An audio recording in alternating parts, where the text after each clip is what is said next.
Richard, I want to ask you just a follow-up question on the Blimp. Yes. Where is said Blimp? When I got off the Oasis, was 2 contracts after that. It was still there. Oh, okay. So it may still be there, gathering dust.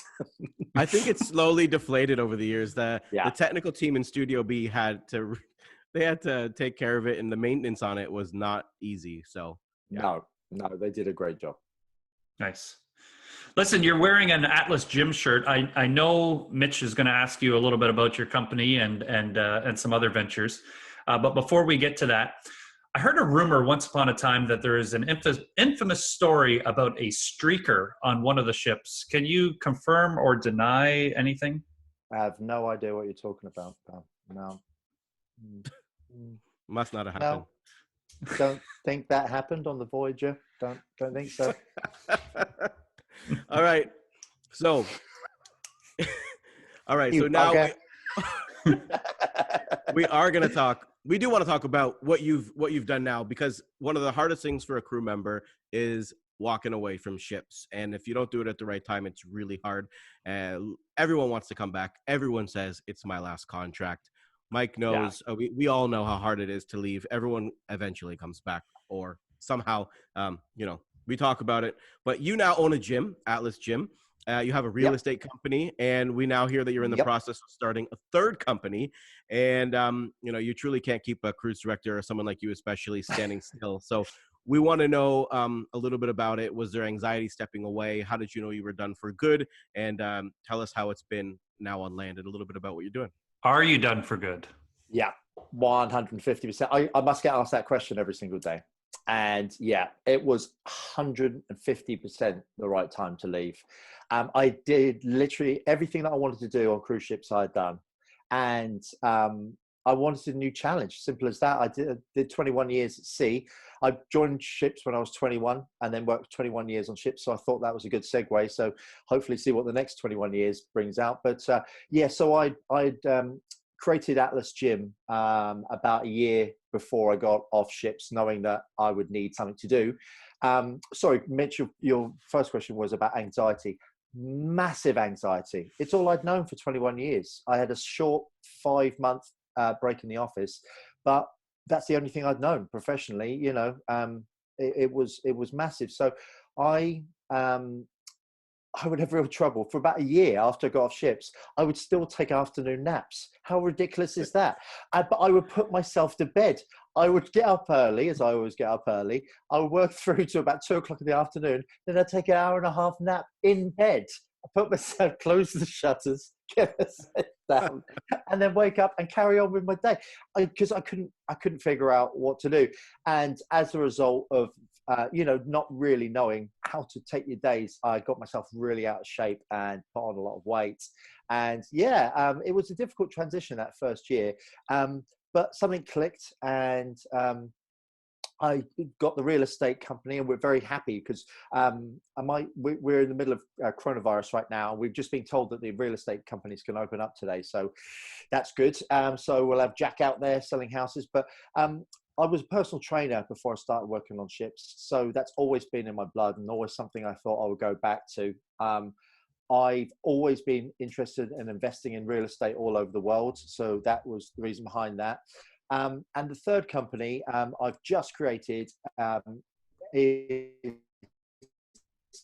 a company that's basically people be the very best versions of themselves through a series of podcasts, through a series of books, through a series of lectures, TED Talks.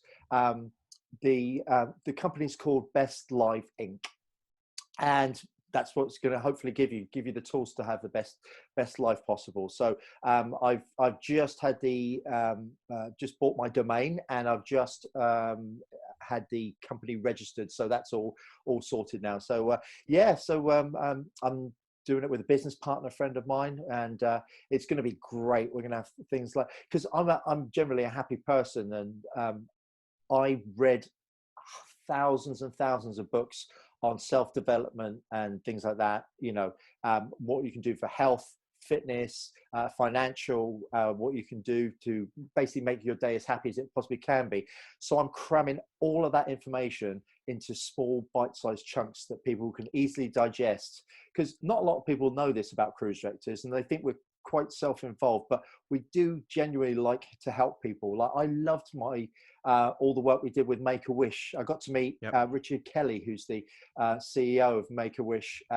We raised a whole bunch of money for that, over $1 million, I think, at my time at Royal, WWF, breast cancer research. And so one big part of the of this Best Life Inc. is going to be a charity that's going to give money to mental illness facilities. That's awesome. Amazing. Listen, something else you were known for, and you just mentioned WWF, which brought me this, is you were known for wearing socks. What kind of socks are you wearing now? Because come on, let's see your socks. Hold on now. Oh God. Oh, don't fall. Please no, don't he's die. Gonna kill himself. Hold on. I'm wearing Ultimate Warrior. Oh, Nice. I love Ultimate Warrior. WWF socks. Yeah. That's what I got. Well, you've caught me out. I'm not wearing any socks at all today. We wondered. I'm not wearing any socks at all. In fact, I'm not even wearing any underwear, but I'm not going to stand it. All right. Wait, first of all, hold on. I have to say this. You were known for wearing crazy socks, the craziest costumes. And one thing we didn't touch on is the mankini. Yes, that may have made an appearance once or twice. How I would have fired me. Oh my God. Good All right. times. We have a segment of our show that's called Name Association. We're doing something a little different today. It's called Rapid Fire Questions. I'm going to ask you a series of questions. Just first answer that comes to your mind. Right. Favorite activities manager, not name Mitch Marucci. Probably Lee, just because I've worked with him for the longest, and he was super, super talented. Favorite hotel director. Ooh, I really, really enjoyed working with so many. Robert Taggart saved my job like 4 times. That was 4 Captain Series. Thank you, Robert Taggart. Wow. But also, there's so many good ones. Gary Davis, awesome. I liked Amanda White, Sue Richardson, so many. Yeah, I was really lucky to work with some champion, of course. That's a champion. Champion. Did you hear about when he walked on stage and the pit was down and he walked into the pit? No. He goes, "All right, champion!" Fell into the pit. Yeah. Oh my God. Well, shouldn't be laughing. He did hurt himself a bit, but Becky Thompson-Foley fell into the pit as well. And I heard Mike Hunterup fell into the pit. Yeah, he did. In fact, he did himself some pretty bad damage. He damaged his back, I think. Huh, that's terrible. If not royal or celebrity, what cruise line do you think would have suited you, and would, if given a blank slate, would you have really liked to have a crack at? Whoa, great question. What suited me? Probably Norwegian, I guess. Just because they're like Royal, they had all the bells and whistles and all that. They were always looking forward and developing, weren't they? Probably them or like a Princess or something like that, I would have thought. But really, I worked for the best 2. So after that, you don't, in my opinion. Yep. The best day for you of the 2 I'm going to list, sign on or sign off? Sign off. If anyone says sign on, they're lying through their teeth. Sign off was the greatest day of all time. Even if you'd had a cracking contract. In fact, one contract was amazing. We had such a good time and had such a good tight-knit group of friends that we rented a stretch Hummer to pick us up from the ship and take us to the airport. That was Wow. We went through a drive-through McDonald's and got stuck because it couldn't turn around and fit to the set there. Yeah, to reverse back around. If you went back to ships and you could bring any 3 people, they don't have to be managers, they could be any 3 people with you to implement what you do to make, to bring all that amazingness. Who are the 3 people? Probably Lee Schwerer, Jonathan Shaw, stage and production manager, still a very good friend of mine. just because he made magic happen on stage. I mean, literally, he would make anything happen. And Eric Lydon, because he's just a brilliant comic. I loved him. I didn't say Mitch, but you said that I wasn't allowed to say Mitch. Yeah. 3 great names. Yeah, no, absolutely. Okay. Most risque thing that you've ever wore or ever did? How can you choose one? On a ship.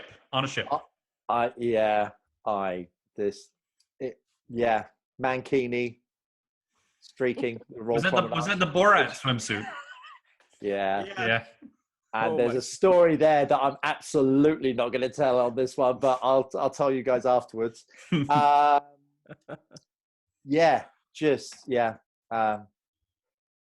Just every party that we threw, something happened, and it was,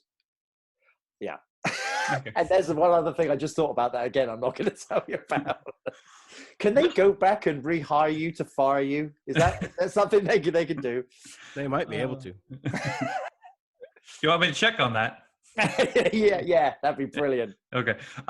What is a cheesy one-liner or joke that you would always give on a weekly basis that you're kind of like, oh, there's always that cringeworthy joke that you hated telling, but it got such a big pop and a big reaction that you did. Is there a one-liner or something that you would do or say? Well, I used to say, I love you at the end of all my announcements, which was pretty cheesy, but people really reacted to it. And still guests email me now and they always end their thing with, I love you.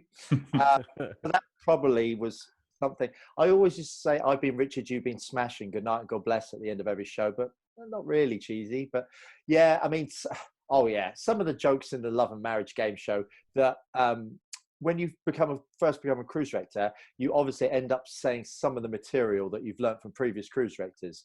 So I had Uncle Ken's condiment joke when he says condiment and he takes the microphone at the end. What's your favorite condiment? And so that might have been the cheesiest. All right, my last question for you is this. Mm-hmm. When people think of Richard Spacey, what do you hope and what do you want them to remember you for? Someone that was fun to work with, someone that cared, someone with a lot of energy, someone that liked to be part of a team. Just hopefully that, just the fact that they remember me at all is I think it's a blessing these days. Yeah. Very cool. Well, you will definitely go down as one of the top to ever do it. And I worked with you for many years. So yeah, great teams and great stuff. I want to ask you one more thing because, as a cruise director and on the ships, it's always something, you might go out, you might have a drink here or there. What was your favorite go-to drink on board? Spacey Special. Come on, dude. You remember these. Kahlua and Bailey's? Kahlua and brandy. Oh, yeah, Kahlua and brandy. No, but listen, Mike, you say that, but you try it and tastes good. And also, as a cruise director, what's the one thing that you're most afraid of? I'm not saying that. Losing your voice. So it actually, I think it was Kenny James that gave me the recipe, and he said that what happens is the brandy strips your throat, and then the Kahlua coats it afterwards. And I could literally have no voice at all, and it would give me back a voice. But I used to drink them. I got to a point where I was having one every night because I was literally losing my voice every single night. But all the bartenders knew the drink, so either, bless him, Mitch or one of the other team members would go, "Can we have a Spacey Special?" And they knew how to make it. It's just like, bloop, bloop, there you go. Wow. Yep. So it's been great having you on the show, but we want to ask you something. We're going to start something this week. We want to ask our influential guests who have been around. A lot of people looked up to them. They did a lot of stuff for the industry. What advice can you give? This is specifically to crew, for a crew member that's just starting out in the industry, or specifically also maybe someone that aspires to be a cruise director. There was a great line. It was the last episode of The American Office. And the line went something like this: I wish there was a way to know you're in the best days when you're in them. And I look back now on those days, and those were some of the best days of my life. Now, I'm not going to tell you it was the best time of my life, because I still believe that that's yet to come. But I would not change a thing. Even the bad stuff that happened to me, it all made me the person that I am today. And I've got the best friends in the world from cruise ships, and friends all over the world that I can go and visit any time, and they know that they can come and visit me. Just make the most of it. Enjoy the places. Get off the ship, even if you're tired. Make the effort. Don't stay in your bed and have a nap, because you don't need it. Get out, see the places you're in, have fun, enjoy every single experience you possibly can, because living on land isn't the same as living on ships. Anyone that's worked on ships, I think, is a very, very special person, because it takes a special person to be away from your family for 6 months, and the ship people become your family. I look back and, all my brothers and sisters, that's how I look at my ship family, and I love them all dearly for now and forever. Before you go, where can people watch some of your content, some of those old videos that we've been talking about? Is there a place? Well, apparently I'm a 16-year-old girl because I'm on TikTok. So what happened was, during this coronavirus, a whole bunch of people kept on emailing me and saying, look, Rich, can you do us some short videos on TikTok? Because we just need something to cheer us up. So I start doing these videos on TikTok. So at Richard Spacey, I think, on TikTok. Also at Richard Spacey on Instagram. I'm on Facebook. I'm soon to have I've just domained my name, so there'll be a richspacey.com. Yeah, so YouTube, there's a whole bunch of stuff on YouTube, and there may be something with a Borat Mankini. And I wasn't the only one. I'm going to say I wasn't the only one. But a whole bunch of stuff that the guests have filmed has been put on YouTube, so you can check that out there.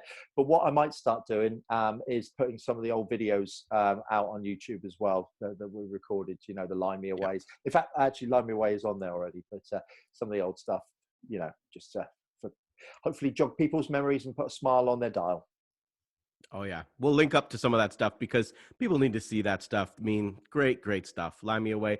You know what? The one I want to watch is the cruise ship entertainer one. That goes down as probably my favorite. Something about that was so fun. Is that the Bud Light recording? Yeah, it is. It is. Just so who was it that played it to me? One of the crew members came out and goes, you've got to do something with this. And I'm listening to it, and I wrote the story in my head as I listened to it for the first time.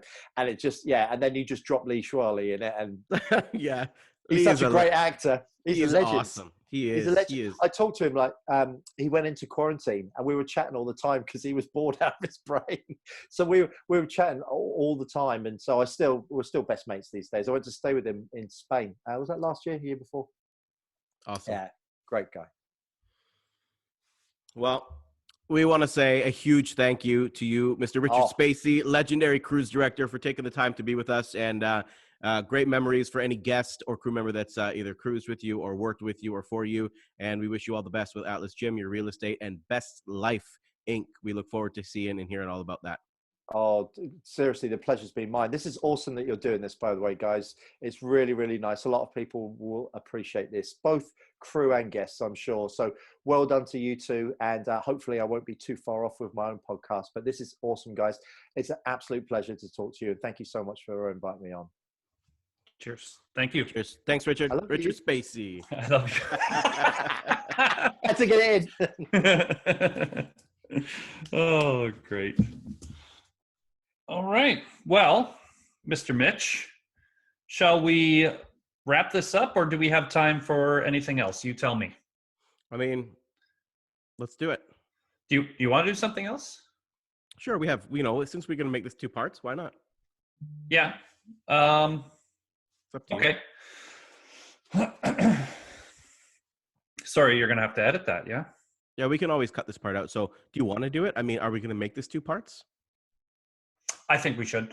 How long are we into this? How long are we into this right now? I don't even know. Yeah, we're into it a bit. Does it say? Doesn't, I don't see it, but Yeah, we've been into a bit. Let's just do it. let's just wrap And then- up. Yeah. Okay. So okay, great guest. A lot of fun insight. A lot of Oh, yeah. people take cruises. You and I talked about this. A lot of people take cruises to various destinations around the world. There's a select group of people who take cruises because they enjoy particular crew members, whether it's and I think a lot about the grandeur of the seas, where a lot of the crew members are like family to a lot of those guests because they cruise over and over. Cruise ships that sail out of ports where you can drive to, like Galveston, Texas, like Bayonne, like Baltimore. People take multiple cruises a year, and crew members become like family. And the same goes with the cruise directors, and that's what we're talking about. We are two cruise directors. We're speaking from experience. So a lot of guests like to see their favorite cruise director on stage. It's like watching the news every night. You tune in and you watch the news, and it's that trusted person that you see on over and over, and you feel like they're family. And when you go out in front of the shows and you take off the shows and you're at the activities and the events, people develop that bond.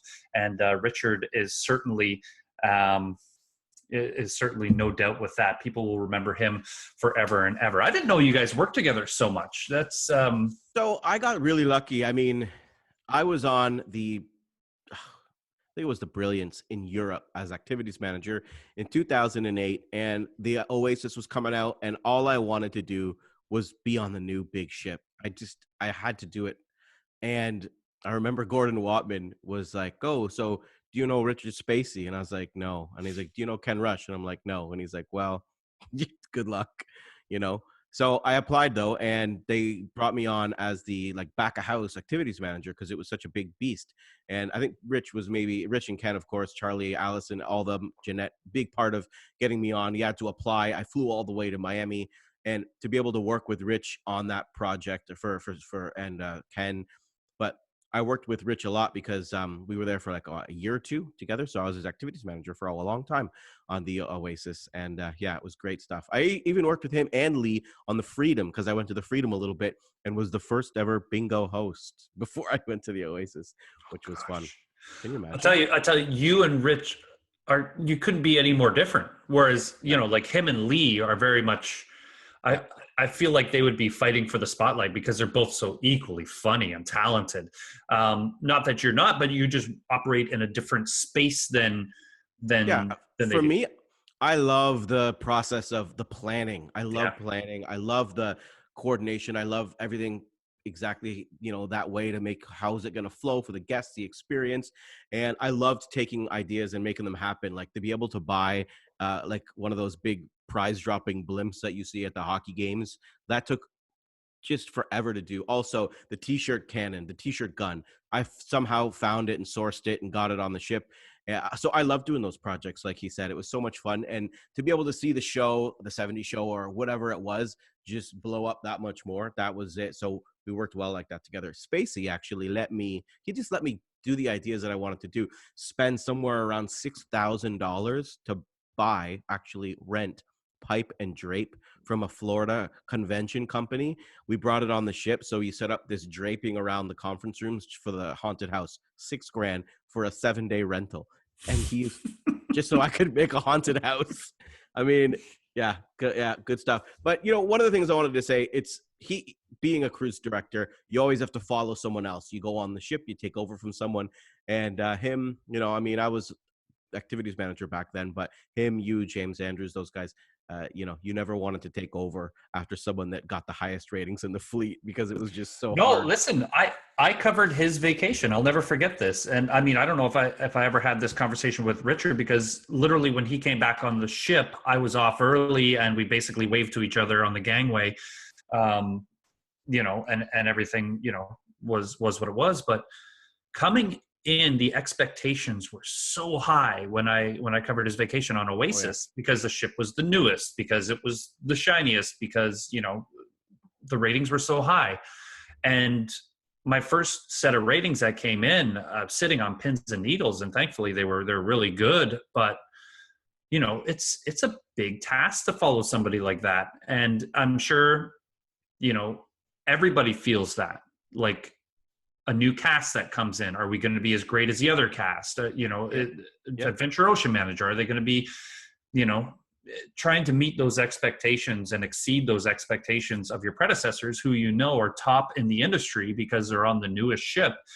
There's the anxiety, man. There you are sitting on pins and needles. And you know, it's great to have been able to watch him for a week, because during our handover process, I was able to go behind the scenes and watch him do, and I could really appreciate just how talented he was. And I can't imagine what was going through his mind. And I wanted to ask him this, and I forgot, is I wanted to know what project was left on the editing room floor that he kind of wished happened, like whether it was a video or whether it was an idea for a theme night or whatever it was. What was kind of didn't come to fruition, maybe for another time. You know, I always say it, next time. You do say it next time. All right, listen, let's wrap this up on a bow. Next episode, we are going to welcome one of the said aqua performers that he talked about. At least when I first worked with her, she was a part of the aqua cast. It was actually a hybrid kind of position. As an acrobat, they were part of the aqua cast and part of the main stage show. So they were kind of bouncing between rooms as they were part of both shows. And that is Miss Sydney Brown. She'll join us and talk a little bit about what it's like to be an entertainer on board a ship. A lot of crew members think that, you know, the entertainers have it easy. So let's talk a little bit about how early she started her training and how difficult it was to get to the level that she's currently at. So it'll be exciting to talk to her. So thanks to Richard Spacey today. Any last words? Nope. Just thanks for everyone tuning in. And remember, subscribe. We would love to keep doing this. So subscribe if you liked it. Share it to anyone, your friends, crew members, guests that like it. Send us any more topics, questions, or guests that you'd like to hear from. And we're having a great time. So thanks, Mike. I love you. Love you. We'll see you next time, everybody. Cruise Life Experience. Until the next one.